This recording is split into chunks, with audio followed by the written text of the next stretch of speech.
is asking for a sentence of 15 years is not appropriate in this case. 35 years in this type of case is appropriate because this person chose to go down the path he chose. Granted, everybody has their childhood, everybody has their past. If you really look at what the doctor said and what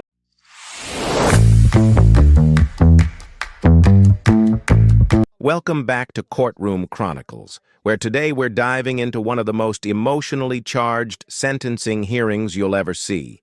This isn't just another criminal case. This is a story about a 21-year-old man, Michael Montoya, whose life spiraled out of control after years of exposure to drugs, violence, and toxic family influences. On trial in Texas, Michael faces judgment not only for his actions on the night of a deadly shooting, but for a lifetime of choices shaped by an upbringing that the judge herself would later call horrible. We'll hear from his mother, who shockingly admits to using meth with her own son, the defense fighting for 15 years instead of decades, and the prosecution pushing for a staggering 35-year sentence. And wait until you hear the judge's fiery, no-holds-barred speech, one that lays blame squarely on the adults who failed Michael. But here's the twist. You'll also witness an incredibly powerful victim impact statement from the daughter of the man who was killed. And what she says might surprise you. So buckle in, because what you're about to watch isn't just legal drama. It's a raw, unfiltered look at accountability, justice, and forgiveness. Would you side with the defense's plea for leniency or the prosecution's demand for maximum punishment? Let's find out. You know Michael. He's my son. Obviously, you know why we're here today. Yes. Okay. I guess around the time of this incident and when Michael was arrested, describe Michael's behavior. Very paranoid. Just didn't trust anybody. He was always to himself. On that day, do you know if Michael had used drugs? Yes. If you know, what did he use? Marijuana and methamphetamine. During this time period, was there anything else that, as far as Michael's behavior, that now maybe? Just for a moment. Counsel, I can't have you all talking behind the court reporter. Here. You need to move him down to the other end. So you all can speak, Mr. States, and you all can speak in the box, but it just needs to be on that end. You may continue, counsel. Thank you, Judge. Looking back now, that may be red flags about his behavior. I don't. Did he or someone ever call the police about people outside? There was a couple of incidents when he thought there was a few, like 10 guys, he said. So he's like, we're outside trying to kill him when there was no one outside. He called the cops three times in one night. And you know, with those types of behaviors, do you know? Obviously, you know Michael was using some drugs during that time. Yes. Now, describe Michael growing up as a child. Very athletic, loving, caring, he's a hard worker. Did you have problems with him? No, none. At the home, where is Michael's biological father? I don't know. Okay. Were there any issues with his biological father at the home? Yes. Okay. There was violence with him and I. And did Michael witness some of that? Yes. Did he witness alcohol abuse? Yes. Did he witness people using drugs? Yes. And would you guys always be at the same house, or sometimes you'd have to go stay with his grandmother? Whenever his father and I'd take them to my mom's. Before this, was there any traumatic events? Did he lose anyone that he was close to? His best friend. His best friend. like 4 years, I believe, ago. And ever since then, I've seen him go a little downhill. What about anyone in your family? My brother, he was close to as well. How long ago was that? It was a year before that, Um, before his best friend. and have you stayed in contact with Michael since he's been in jail? Every day. Um, is there anything else? Or I guess let me ask you this. You brought with you a notebook here today, is that right? Yes. Okay, and what's in the notebook? It's just pictures of Michael, a few of them that I have left over. I lost a lot of my things. And they're of him growing up with other family members or friends. Did we tender it to the court? With that, Judge, I've viewed it. There's no objection. All right, the court will review that, and I know how moms are about photographs, at least how my mom is. So I'm going to review it and then I'll return it to you. that's my next question, Judge. Yes.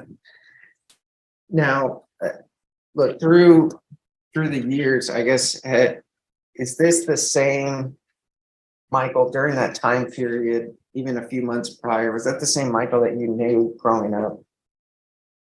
Did you notice behavioral changes? Were you aware of his mental health and the extent of his drug abuse back then? No. Okay. Now that you are aware, you think that he needs help? Yes. Has he expressed a desire to get help? Yes. Has he expressed remorse about what's happened? Yes. Is there anything else that you want Judge Boyd to know before making her decision? Just thanks for listening. Mr. What Brown. was that again? Sorry, she No, couldn't take just it. thank you for listening to. No, Say. thank you so much for coming in. And the prosecutor may have some questions for you. I just have a few quick questions, Yes. Your Honor. One, did you know the victim in this case? Yes. How was the victim? He's a good friend. A good man? Yes. Okay. Didn't deserve what happened to him, is that correct? No. Okay. And you're not aware of your son's drug use, is that right? The extent of it, that's what. Not the extent of it, no. Okay. So you used methamphetamine with him that same day?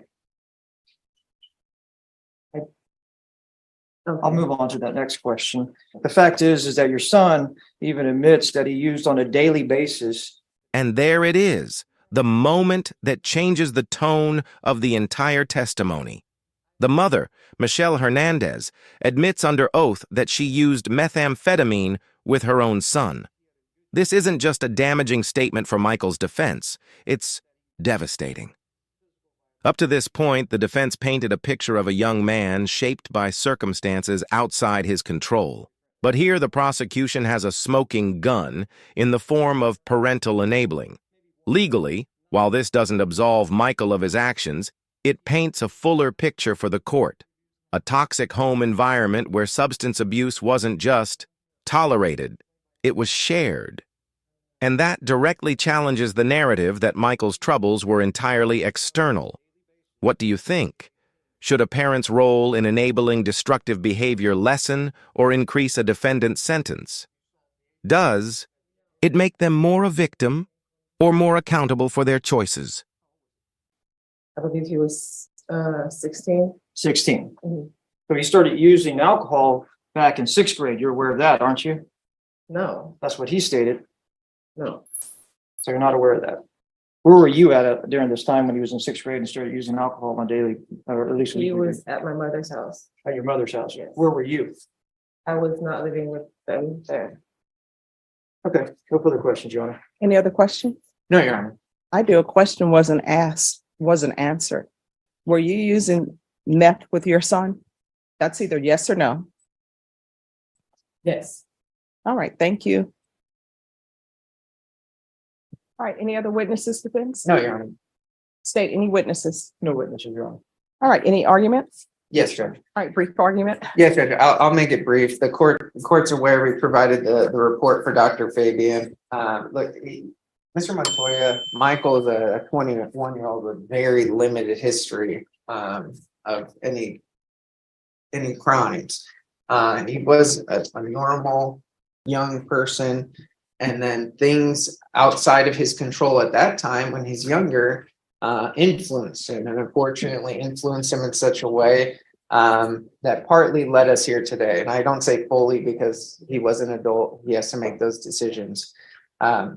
But he witnessed physical abuse, verbal abuse. He witnessed alcohol use and extreme alcohol use.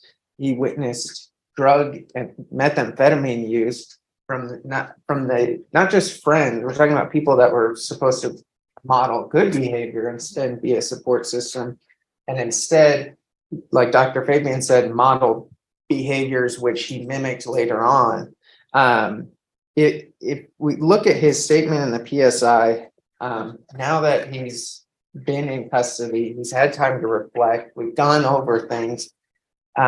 He admits one of the statements he says to the detective, no, that person didn't do anything to me. Again, we're not trying to say that it was self-defense or anything like that. He wanted to take full responsibility for what he did. And he's doing that here today, and he continues to do that. But drugs, there's no question that the behaviors he witnessed in his childhood, combined with the drug use, affected his brain and his thinking, just like Dr. Fabian said. And Dr. Fabian said, well, with therapy and prescribed medication, continued treatment, and obviously staying sober, that he can try to change those behaviors and that way of thinking. And I think we've heard a little bit that it started going that way.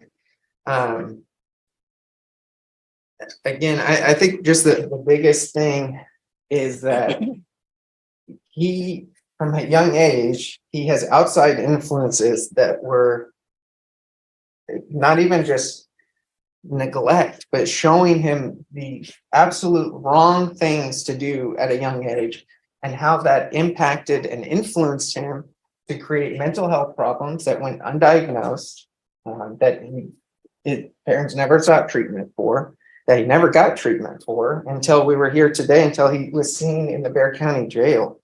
There were some warnings from the continued methamphetamine use, and Michael's very honest with his drug and alcohol use, because he knows he needs to be, not only because we're in court, but because he wants and needs to get help and treatment at some point.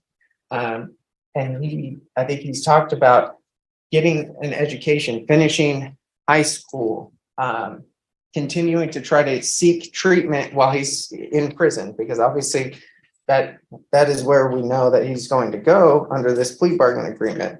But again, I think just listening to Dr. Fabian and at a young age, it's easy to say, well, you were young and your sister's fine, so why can't you be fine? But that's not the way the world works. Oh, I never do that. That's not, I appreciate that. It's not the way everybody's brain works and develops. And so unfortunately, we're here today. He's very remorseful. He's very sorry for what he did. There's no getting around that. But we did want to bring the court some other things that were going on. We asked the court to take that into consideration and sentence Michael to 15 years.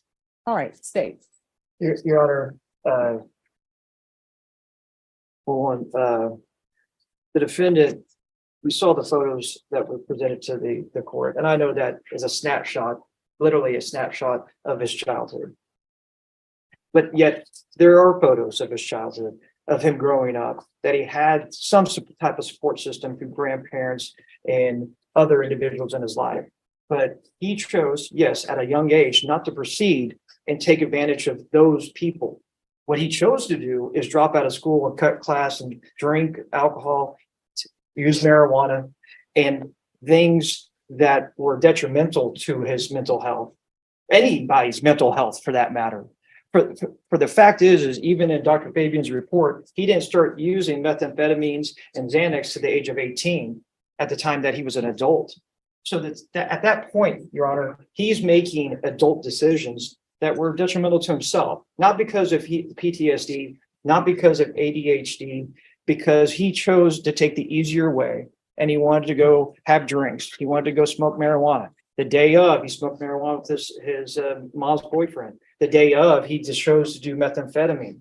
That caused him to be voluntarily intoxicated, that he chose that path. So the fact that defense is asking for a sentence of 15 years is not appropriate in this case. 35 years in this type of case is appropriate because this person chose to go down the path he chose. Granted, everybody has their childhood, everybody has their past. If you really look at what the doctor said and what his parents said, yes, there was some violence in the household. There was substance abuse in the household. But there's many people sitting in this courtroom today that chose different paths. And some of them are on a rocky road. But the fact is, they haven't murdered somebody and shot them in the head when that individual is just there to help them. And Mr. Butler was there to help. He was there helping, and he was a plumber. And this is the victim in this case. And that's just a tragedy right there, is that this individual is out there helping late at night, trying to get this house renovated. And this individual decides to get intoxicated off of meth, Xanax, and drinking and marijuana, and shoots him just blindly behind the head. And that right there, Your Honor, deserves a 35-year sentence. Thank you. All right. So, Mr. Montoya, I want you to know that I listen to everything that's brought before me, and I consider all the evidence that's brought before me. I mean, do you deserve an apology? Yes. And you know why you deserve an apology? Because you had horrible parents in your life. Your mom, horrible parent, still a horrible parent to this day, using meth with you. She was horrible for bringing someone into your life as a stepfather who just got out of prison, using drugs with you. So you have horrible parents, horrible adults in your life. Your grandmother, it appears that your grandmother was trying to help you stay clean and sober, but then you have your horrible mom coming in and allowing you to live with her and use meth with her. That is ridiculous for your horrible mom to be using meth with you and rubber stamping it and okaying it. And then having your horrible stepfather who thinks he's a good stepfather, but there he is using drugs with you. And I guarantee you right now, your mother doesn't think she's a horrible parent, even though she's using meth with you. Your stepfather thinks he's doing a great job, even though he's using drugs with you. So I want you to know that I understand, and I heard everything, and I understand that you had a horrible upbringing. But by that same token, there's a complainant in this case, somebody who's dead, who had family who loved and cared about him, and he's just working, doing a job. This is not a situation where he was doing something illegal or doing something inappropriate. And whenever a life is taken, guess what?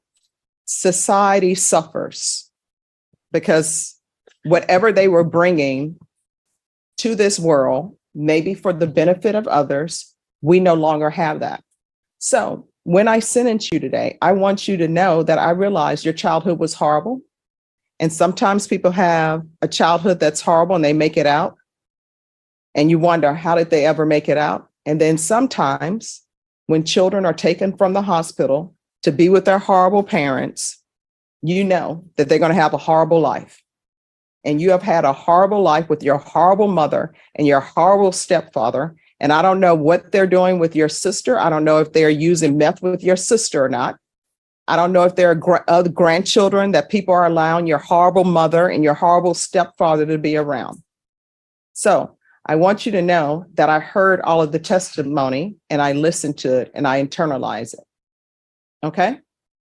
So I'm going to find you guilty. I'm going to sentence you to 35 years in the prison, give you credit for any time served. There's an affirmative finding of deadly weapon. That's it. The gavel has come down and Michael Montoya is sentenced to 35 years in prison. But this isn't your standard sentencing speech.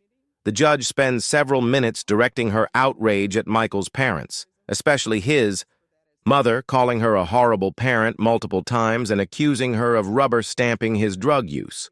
From a legal standpoint, this was significant. Judges rarely dedicate this much time in open court to reprimanding family members, but here it serves two purposes. First, to acknowledge the root causes behind Michael's life choices. Second, to send a public message about accountability in parenting. It's a tough balance, acknowledging trauma while still holding the defendant fully responsible for taking another life. And here, the judge makes it clear, understanding your background is not the same as excusing your crime. Time for you to grow and get away from other people. I can't tell you or force you not to have any conversations with your mom, but your mom means you no good. Because if she did, she wouldn't be using drugs with you. If she did, she would have told you, stay with your grandmother. I'm not a good parent because I'm using meth. She still thinks she's a good parent, using meth and bringing a criminal in your life who's using drugs, who on the outside comes in wearing a nice outfit, dressed appropriately for court, but he's still a drug user, and that's who she's bringing around you. The fact that she gave you a father who everybody said was not a good father, then what does she do? She brings boyfriend after boyfriend to be negative influences in your life. So whether or not you continue to have contact with her is completely up to you, but you need to work on yourself, because otherwise, when you get out of prison, and at some point you'll get out of prison, you're going to be right back where you started from. You understand? All right. Good luck to you. Do we have victim We impact? do have victim impact on. All right. Is that, I don't see anyone on, is that Cassandra Castro? Yes, it is, Your Honor. Ms. Castro? Yes, I'm here. All right. Do you wish to show your video? All right. You may proceed, Ms. Castro. Hello. Hi, everyone. Let me just click to my thing. Hello, Michael. My name is Cassandra.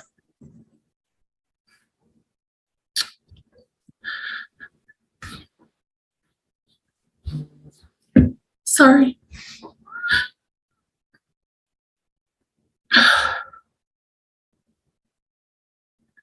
I am Paul's only child.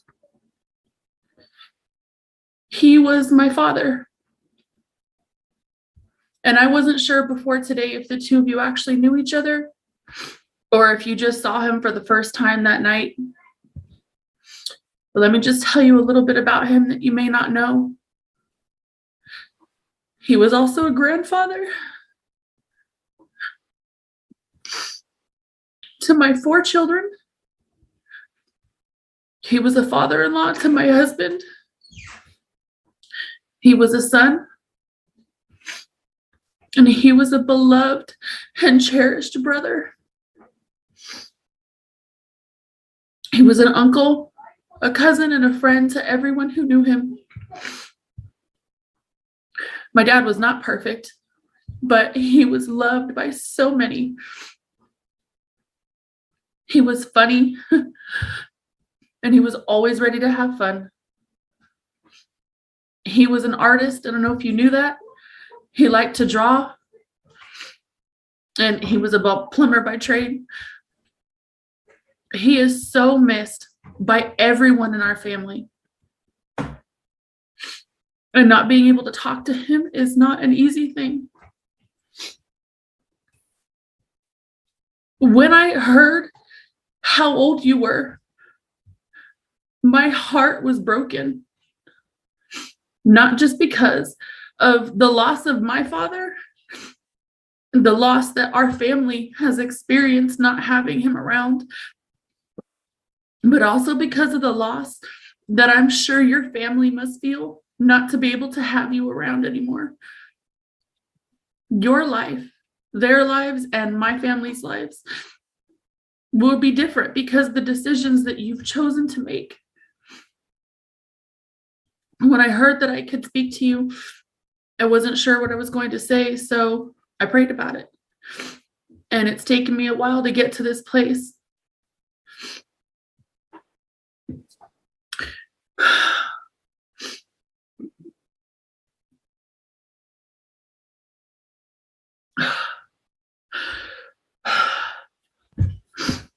It's taken me a while to get here, but I want you to know that I forgive you for taking my father's life. That wasn't an easy choice for me to make, but I want you to know that. And it's taken a lot of prayers and tears and countless nights with Jesus to get me there. I was supposed to write a statement about how my father's death has affected me and my family. But I don't see how that's going to help much. What's going to help me heal is Jesus, and he'll walk me through every stage of healing that I need, and that's between him and I. Thank you so much. I appreciate you coming in. Thank you. Thank you. So here's where this case leaves us. Michael Montoya, sentenced to 35 years behind bars for the murder of Paul Butler, a man simply there to help fix a house. The defense argued for leniency based on Michael's traumatic upbringing and drug addiction. The prosecution countered with personal responsibility and the brutal nature of the crime. The judge sided with the state, while still making a point to call out the generational failures that led to this moment. And then, in a powerful turn, the victim's daughter, Paul's only child, stood before the court and forgave Michael. That's the kind of moment that transcends legal arguments. It's human, it's emotional, and it reminds us that justice and mercy can sometimes exist in the same room. If you found this case as shocking and thought-provoking as we did, make sure to hit that like button. Share your thoughts in the comments, especially on whether you agree with the judge's sentence, and don't forget to subscribe for more jaw-dropping courtroom breakdowns. We'll see you in the next one.